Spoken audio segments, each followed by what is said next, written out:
Welcome to Dad's Bet Baseball, the Florida Miami Marlins edition team preview brought to you by Hall of Fame Bets, HOFapp.com. Use code DADS to get 50% off your first month and a 7-day free trial. We use Hall of Fame Bets for just about everything, including baseball, because you can jump right in and you can see any of the players, all their stats from last year. You can't do that on most other platforms. It's one of the reasons we love it. And we use them for NBA. We use them for NHL. One of the best products out there. If you're watching, you can use the QR code. If not, you just go to HOFapp.com, use code DADS, and you get a discount. That being said, CJ, we are going to talk about a team, the much maligned Miami Marlins. Are they the Miami Marlins or are they the Florida Marlins? They're the Miami Marlins. No, they're the Miami Marlins. They're Miami Marlins. Yeah, All right, well, no longer Florida. You had a take months ago when we had talked about teams that we liked. You said this in September. Who do we like next year? And you had pointed out this team. So let me go through some of the basics on what we're looking at here when it comes to your Miami Marlins. Your Miami Marlins, third place, the NL East, 17 games back, 4 games back out of the wild card though. 17 game improvement too over 2024. I mean, we had bet this team for a worst record in baseball. That died in July. 79. that died when the Rockies hit the field. That was really 79 and 83, minus 89 run differential, 41 and 40 away from home. Let me see if I got anything. Do I have anything else that I would care to share about this team? Did they lead the league in anything interesting? I like looking at they're the youngest team in the league last year, 25 average age. And they still were above average. Wow. 1, 2, 3, 4, 5, 6th most hits amongst any team. Would you believe that? If I told you that? Actually would that I don't want to say that shocks me, but that is surprising. That's very shocking to me. They had that many hits. Yeah. So, and then let's go. Who was in, who was out? Notable acquisitions. Owen Cassie traded with the Cubs, highly touted Cubs prospect. That was part of the Cabrera deal. Pete Fairbanks, which I think that deal sent more messages that they cared about their bullpen than anything else, which is also important. Chris Morel, who inconsequential to everything. Sturdy Ruiz, the Dodgers, guys who are on their way out. Edward Cabrera, who we have for win leader. He is with the Cubs now. Ryan Weathers, who you and I always liked, but was always injured with the Yankees. Good pickup, I think, by the Yankees. Joey Weimer was to the Giants. That guy always felt like a Giant, to be honest. Dane Myers, Red Sox, also, or with the Reds. He felt more like a Red Sox than that, but Dane Myers and Eric Wagaman traded to the Twins. A lot of these B squad guys. So that being said, what do you remember about betting on this team last year, if you did at all?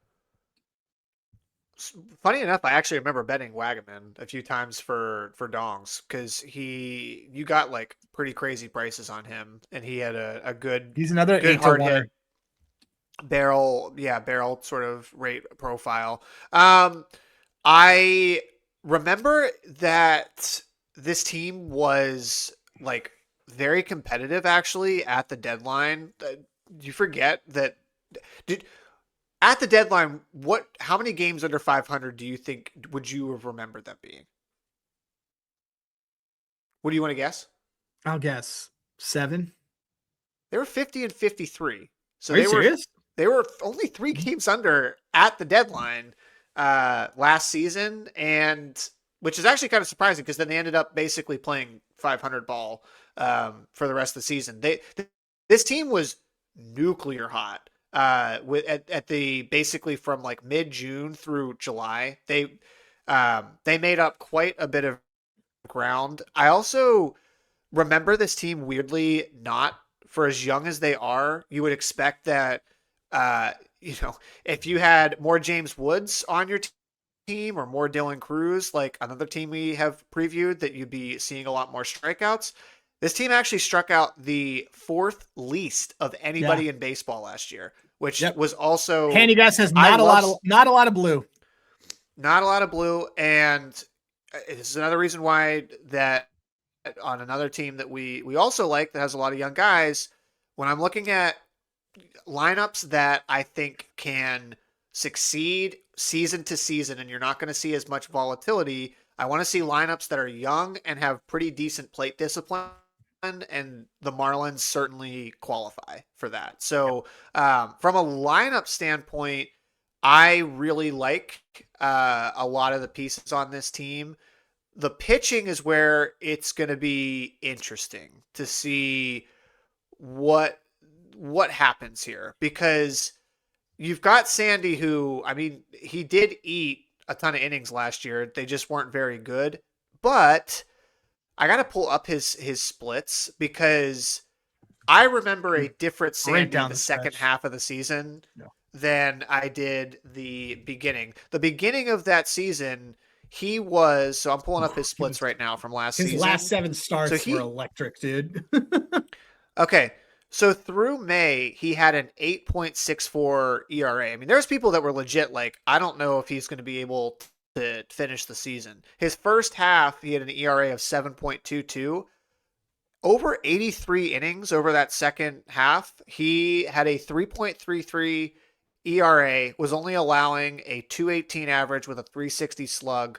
And if I try and look at his advanced stuff here, his second half, K minus BB was fine, but really brought down his walk rate, which was like absurd. Almost, it was above 10% through the first couple of months, and then you can tell he definitely started to get his command back. His batted ball stuff got better. So I expect Sandy to, now coming off a full season, be a lot better starting off this year, and I think you can trust him as your one. I just don't know, like, what who else am I trusting in their rotation besides him? Well, Jansen Junk gave us I always like to say former Yankees prospect Jansen Junk was a lot of fun. Had a really, really low walk rate for everybody. I was a big fan of him. Yuri Perez, my guy, our guy, Max Meyer. Mad Max. Yes. Mad Max Meyer. I will say we were on him for Cy Young before everyone else, and he immediately left the building and got hurt. We were, yeah. So he was he was he's a third overall pick in that 2020 draft. Braxton Garrett gets in there now that they've got who's also has a lot of these guys have pretty high case stuff. There are guys lurking, ready to come up that I'm a big fan of. You and I have in pocket Robbie Snelling and Thomas White. Both are pretty highly touted prospects. Snelling kind of viewed as a 3 or a 2 with a solid floor. He had a bad jump to AAA, but he could be there by May or June. And so I think we have him at 50-1 for rookie of the year. And then Thomas White is just kind of this like enigma of a left-handed machine. I think he's 6'7", so he's just going to could possibly overpower people and just be incredible. And we have him at 70-1 for rookie of the year. Rookie of the year, by the way, just broadly speaking, darts are what you want to look at right now. But yeah, I think for me, I like this pitching. I like this team. I think you're going to get tons of value day to day because nobody knows who any of these guys are. Having a lineup that does not have day-to-day names is pretty important. There is a guy in this lineup that kind of went under my radar that I think you want to talk about, somebody who like probably the core of this of the power, I would argue, on this team, who's also named Kyle in addition to my Kyle. You don't have to keep giving me hints. I know who we're going to right now, and that's Kyle Stowers. I think it's Stowers is how you pronounce his last name. I mean, he was like legitimately awesome last season. 149 WRC plus on this team through 457 plate appearances. I mean, fantastic walk rate too, which is really impressive for me given how much contact that this guy makes. 19% barrel rate. I actually kind of want to see if you look at guys that had plate appearances over 400 for the season, where would he rank when it came to overall barrel rate? And this is actually kind of absurd. Number 1, Aaron Judge. Number 2, Shohei Ohtani. Number 3, Kyle Schwarber. Number 4, Cal Raleigh. Your 5th batter by barrel rate last season was, in fact, Kyle Stowers. So, that's meaningful, man. Like, that is a legitimate slugging threat that is going to be in your lineup. And if I'm looking here, his kind of 162 game average. Sorry to cut you off, but his 162 average, 451 slugging percentage, 114 OPS plus. These are bonkers insane number. And he had, and you know what's crazy too is he only had 25 home runs, even with some of the stats that we just went through there. And like, if I'm looking at, like, this is kind of wild to me. He's, for home run leader, his 400 to 1.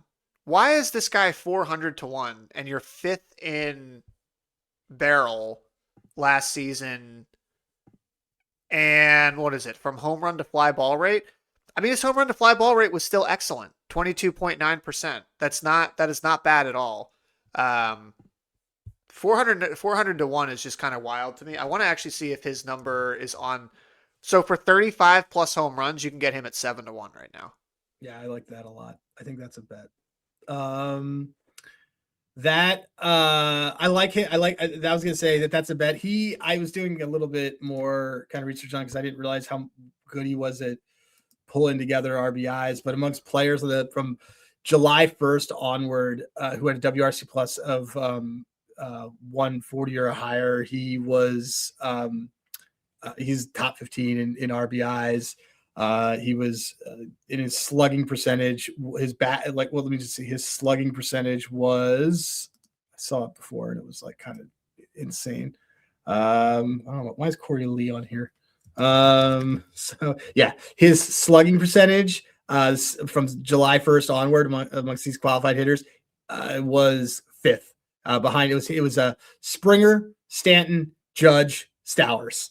This guy mashes. Like, yeah, how's that Trevor Rogers trade working for you, Baltimore?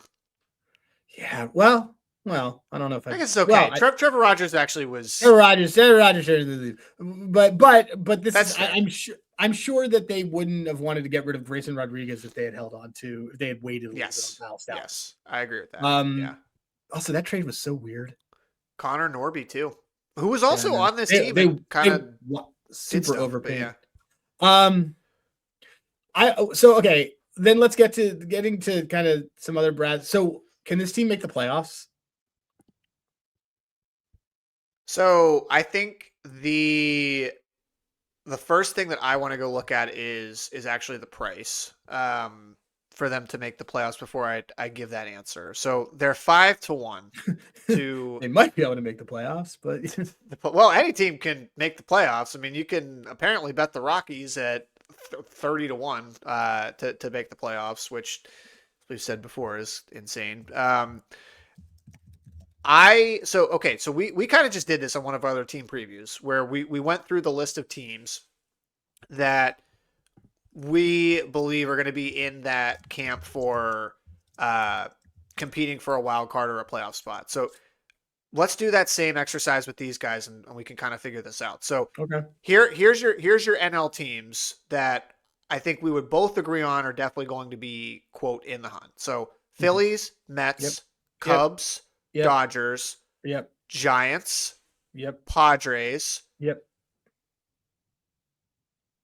Braves. I'm still going to throw the Braves in there. Yeah. They have an 88. They definitely should be the Braves. Brewers. Yeah. Reds. There's things I like about this Reds team, but there's a lot that I don't like about this Reds team. Okay. Pirates. Accidentally, yes, but they're not going to buy. Okay.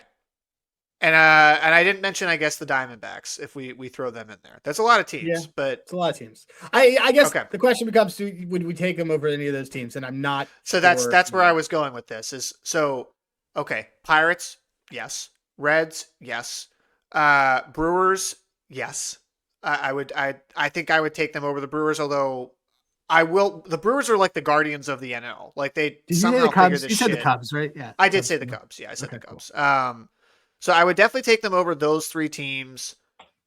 To me, where it gets interesting is where they can make the leap is I think this is a playoff team if they can be better than you have to be better than basically Atlanta, San Diego, and probably one other team that we're not expecting, or maybe like the Giants. Like those are sort of that group. And if you think that they are better to like if you think they are better than Padres, Giants, or Brewers, Braves, those four, then or you think they're at least in the same class, I think 5-1 is probably worth looking at. If you think that they're a little bit below that, which I do, I'm not quite ready to put them above those four teams, then I don't think the playoff bet is worth it at this point. I think we're gonna want them as the 6th seed in like July. Yeah. Yeah.